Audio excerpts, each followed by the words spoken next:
800 ஆண்டுகளா என் இனம் தாங்கி வந்த வலி, வேதனை, காயம், கவலை, கனவு. வலி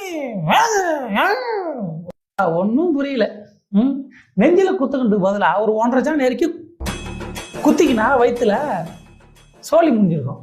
அதுக்கு தானே இந்த 1.5 சான் வயிற்றுக்கு தானே வாழ்க்கை. என்ன பண்ணுறது? மாமா வேலை பார்த்தா இப்படி தான். மாமானா தப்பாக எடுத்துக்கிறீங்க, எடுத்துங்க போனா போகுது. மானமிகுலாம் சொல்ல விரும்பலை.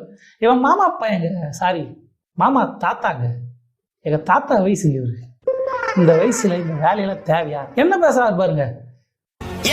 800 ஆண்டுகளா என் இனம் தாங்கி வந்த வலி, 800 ஆண்டுகளா 800 வருஷமா அவங்க இனம் தாங்கி வந்த வலி. அது என்னடா 800 வருஷம்?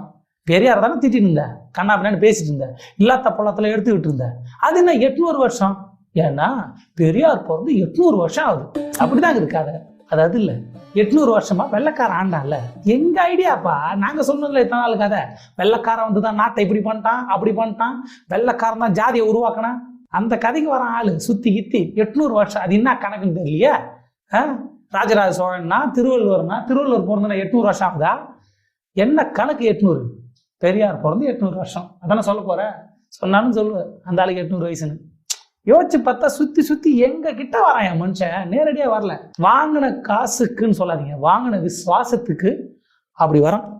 அந்த மாதிரி வர்றது என்ன நான் பண்ண வேண்டியதாக பாருங்க. இவனால நான் இதெல்லாம் பண்ண வேண்டியதாகுது. எல்லாத்தையும் தூக்கி நிக்கிற பிள்ளைகள் இங்க நிக்கிறவன், பிள்ளைகள். அந்த பிள்ளைங்களை பாக்குறீங்களா? சூப்பரா இருப்பாங்க. முத்தமிழ் காவலர் கியா பேர் சொன்னதும் கிடையாது. தமிழர் தந்தை சீபா ஆதித்தனார். முத்தமிழ் மிச்சம் இருக்கிற சொச்சம் இதுங்க தான் பிள்ளைகள், குழந்தை பிள்ளைகள். கட்சியில பிள்ளைகளை பாருங்க, இதுக்கு தான் பிள்ளையா. இவர் புள்ள, அவங்க சின்ன பிள்ளை. என்ன பண்றது? பாவமா